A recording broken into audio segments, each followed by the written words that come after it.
Welcome to Thoughts on the Market. I'm Andrew Sheets, Chief Cross-Asset Strategist for Morgan Stanley. Along with my colleagues bringing you a variety of perspectives, I'll be talking about trends across the global investment landscape and how we put those ideas together. It's Friday, December 17th at 2 p.m. in London. Every year, the economists and strategists at Morgan Stanley come together and try to forecast what the next year could look like. And then, as always seems to be the case, something happens. The world, after all, is an unpredictable place.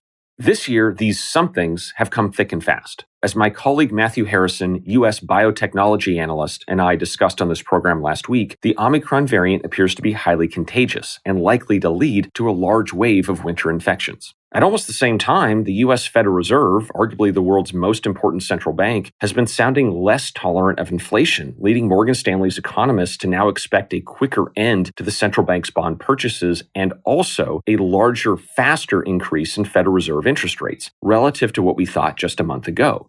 Both are major developments, but while they change some of our investment strategy around the edges, we don't think, for now, they change the main story for 2022. To understand why, let's start with the Federal Reserve. Yes, the Fed is now likely to end bond purchases and raise interest rates sooner than we had previously assumed. But from an investment perspective, we always thought the central bank would signal an intent to be less supportive to start the new year, hoping to convince markets that they were taking inflation seriously. We had previously thought that this tough talk might shift in the spring when inflation data would come down and the Fed wouldn't ultimately follow through on interest rate hikes. But now it looks like they will.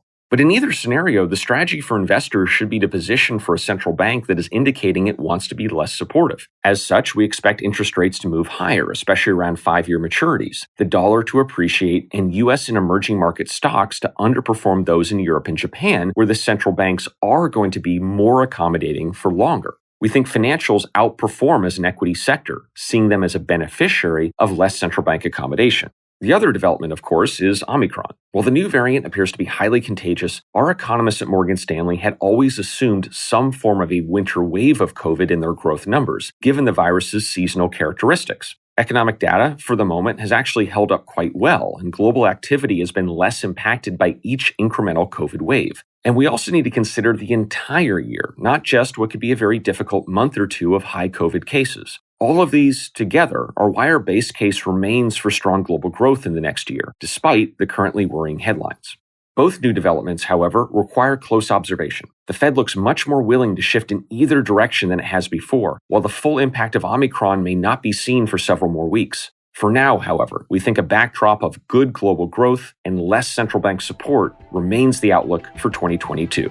Thanks for listening. Subscribe to Thoughts on the Market on Apple Podcasts or wherever you listen and leave us a review. We'd love to hear from you. The preceding content is informational only and based on information available when created. It is not an offer or solicitation, nor is it tax or legal advice. It does not consider your financial circumstances and objectives and may not be suitable for you.